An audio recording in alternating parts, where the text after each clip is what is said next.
An unreconstructed populist. Congressman C. Wright Patman. The gentleman from Texas is serving his 21st term in Congress. He is the chairman of the House Banking and Currency Committee.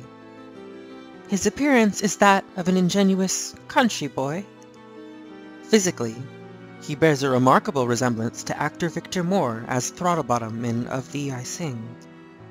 Journalist Robert Sherrill has pointed out that appearance, at least in this case, is quite deceiving. In the late 20s, the farmers were in distress because all the money went to Wall Street. They were using it up there, manipulating. They were not using money out in the country. The same thing's happening right now, a repeat performance of the 29 deal. Less than 200 men are controlling everything. The fixing of interest, bonds, everything. Members of Congress just don't step on the toes of these bankers.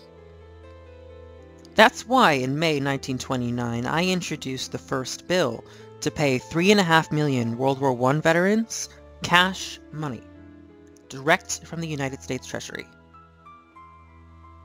It took from then till 1936 for these veterans to be paid $1,000.15 each on the average. They were in such distress. We had to agree on bond payments. They wanted to rob them on interest rates. The way they treated those men, they didn't want to pay them their money. It was adjusted pay, really. Remember, the Army only paid $21 a month. In June 1932, the House passed the bonus, but the senators resented the pressure and voted against it. Those poor fellas, instead of doing something rash, why, they'd sing America. They took it. You were a hero to the bonus marchers. Why, certainly. They brought a donkey on top of a freight train from Texas up here to my office. They educated him, they taught him tricks and things. They wanted me to run for president. I said, no, let's just get this thing paid. There was 20,000 here at one time. I addressed them out there on the Capitol steps. Who were the so-called bonus marchers? They were lobbyists for a cause, just like the ones in the Mayflower Hotel. They didn't try to evict them. When the poor come to town, they're troublemakers. Why, certainly. They step on the grass, and they're put in jail for stepping on the grass. The Mayflower crowd, they don't have any problem at all. They're on every floor of every building of Capitol Hill all of the time. The marchers were good, law-abiding citizens. They built these lodgings down here from waste paper and boxes and things. They had lots of streets and everything, like Resurrection City. Those buildings were burned down by the army and the military under the direction of Mr. MacArthur and Mr. Eisenhower. Mr. MacArthur was shredding down the street just like it was a big parade. The next morning, after driving them out using tear gas, you'd see little babies and mothers on the side of the road. There was never such a horrible thing happen on Earth as that. They killed some of the veterans. They all ought to have been charged with murder. These people had as much right to be lobbying here for their cause as the Mayflower crowd. The Secretary of Treasury from 21 to 32, Andrew Mellon, was opposed to any payment. He said it would unbalance the budget. They always talked that way. Some of them called it the budget. Unbalance the budget. That's what led me to go after him. I'm against a few people taking advantage of privilege, using it for their own selfishness and punishing other folks. As soon as I returned to Congress, on January 6, 1932, I rose to impeach Andrew W. Mellon for high crimes and misdemeanors. The Republicans were so shocked and confused, they didn't stop me. I got an hour's time on the floor. I spoke of the conflict of interests. He owned banks, stocks, and everything else, and here he was heading the Treasury. It was made a violation 100 years ago for a Secretary of Treasury to even own a government bond. They voted to refer the proposition to the Judiciary Committee. I sat on one side of the long table by myself, and Mr. Mellon and his 12 lawyers sat on the opposite side. The most high-prices lawyers in the United States, the best money could buy. I had a rough time for a couple of weeks, but I was always able to fall on my feet like a cat because I had the information. I had it documented. I knew what it was. They didn't. See, these high-prices lawyers, the higher they're priced, the less they study. At the end of 2 weeks, it was Mr. Mellon's turn to be on the witness stand. The committee recessed until 1:30 that afternoon. Well, about 12:30, the papers came out with huge headlines. Mellon resigns, appointed to the Court of St. James. Some members of the committee wanted to impeach him anyway. LaGuardia was one. But the argument was made, why take up time? He's not only out of office, he's out of the country. So they just let it go. They destroyed all the papers. What papers? Your documents? Why, certainly. Stolen from my office. They robbed my office time and time again. They had people up there in corners where they could see anybody that went in and out of my office. They'd even go in at night. In the morning, I'd find papers piled in the middle of the floor. I'd try to get the officers around here to do something about it, couldn't get them to do it. Which officers? The security officers around Washington. The Treasury has some. Also the White House and the FBI type people. And it's all gone? Listen, there's none in the Treasury. There's none anywhere. The truth is Mellon didn't resign.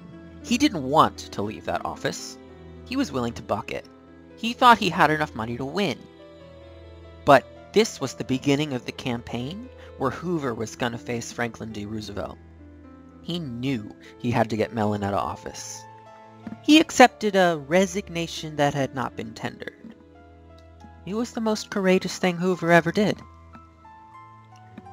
While he was taking the oath as ambassador, Mellon told a newspaper friend of mine, "This is not a marriage ceremony, it's a divorce."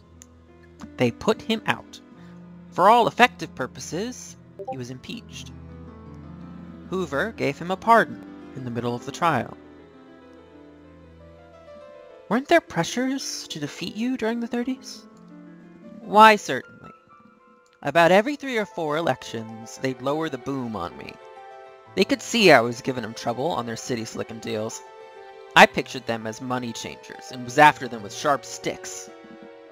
They come in spiting me back. I had a lot of hard races. The big business fellows didn't need me. They got their own paid people around here. They threw plenty of money around and began to get very popular. We have 2 governments in Washington. One run by the elected people, which is a minor part, and one run by the moneyed interests, which control everything. Like the farmer down in Texas, he had a few oil wells. He began buying up all the land around the rivers. Folks got terribly wrought up about it, him buying up all the land in the country. He let him know he wasn't buying up all the land. He just wanted to buy that land that adjoined his. That's what we had. A few fellas that was buying up all the property that adjoined theirs. It was the big ones, closing in on the little ones for the kill. At one time, they thought they'd get a dictatorship here. General Smedley Butler was picked out to be the leader. He was going to be their man on a white horse. They were gonna close in and take this country over, and they come darn near doing it. They just picked the wrong man. They'll get this country in that position again if they can. You worried about it? Yeah, I'm worried about it. A dictatorship could spring up here overnight if this country got so bad. If another depression came, we'd have a revolution. People wouldn't take it anymore. They have more knowledge. The big ones? They'd be looking for somebody that'd have the power to just kill people if they didn't agree. When John Doe begins to get up, they'd just go down and shoot him. In his autobiography, John L. Spivak, a journalist, recounts his investigation of the matter. During his visit to General Butler's home, the general, an extraordinary man, described what was tantamount to a plot to seize the government by force, if necessary. In 1935, Butler, on a national radio hookup, denounced the Congressional Committee for suppressing parts of his testimony involving the names of important men. Roger Baldwin, who did not look with friendly eyes on communists because they denied free speech and free press, issued a statement as director of the American Civil Liberties Union. The Congressional Committee investigating un-American activities has just reported that the fascist plot to seize the government was proved, yet not a single participant will be prosecuted under the perfectly plain language of the Federal Conspiracy Act, making this a high crime. Imagine the action if such a plot was discovered among communists, which is, of course, only to emphasize the nature of our government as representing the interests of the controllers of property. Violence, even to the seizure of government, is excusable on the part of those whose lofty motive is to preserve the profit system. From A Man in His Time by John L. Spivak, pages 329 to 30. What were your relations with Roosevelt during the Depression? I liked him very much. There was an air of optimism. When he got in, getting the fat cats out, getting the money changers out. But he was wrong on the veterans' pay. He was against it too, Roosevelt. I didn't bother him, because I knew Congress was going to have to pass it. They had a leadership conference at the White House. The New York Times had a headline, "Patman at White House on program." They had a must list on the agenda. Defeating the so-called bonus bill was on the must list. I think Roosevelt honestly felt it would cause inflation. He was budget conscious too, but he had to change. He realized the facts of life. Do you have the feeling that you've been pretty well kept out of the news these past 30 years or so? Why, certainly. I should have been chairman of this committee 25 years ago, but they kept me off on account of that fight for the veterans.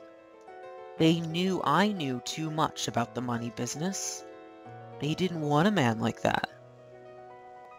Oh, I made news when I authored the full employment bill. They called me a communist, a socialist, and everything else. But we got the bill through. They all now recognize it as a good bill. When I get kinda low, I'd think about a verse I learned at one time when everybody was fighting me. It went something like this. He has no enemies, you say, my friend, the boast is poor. He who hath mingled in the fray of duty that the brave endure must have foes. If he has none, small is the work he has done. He has hit no traitor on the hip, has cast no cup from perjured lip, has never turned the wrong to right. He's been a coward in the fight. I'd often repeat that, you know. Postscript. I live near the Watergate Inn, but I'm not in that fat cat area. They pay $500,000 for condominiums down there. Of course, they have to pay $10,000 or $15,000 a year just to keep the corridors clean. From my apartment, I can see where the cabinet lives.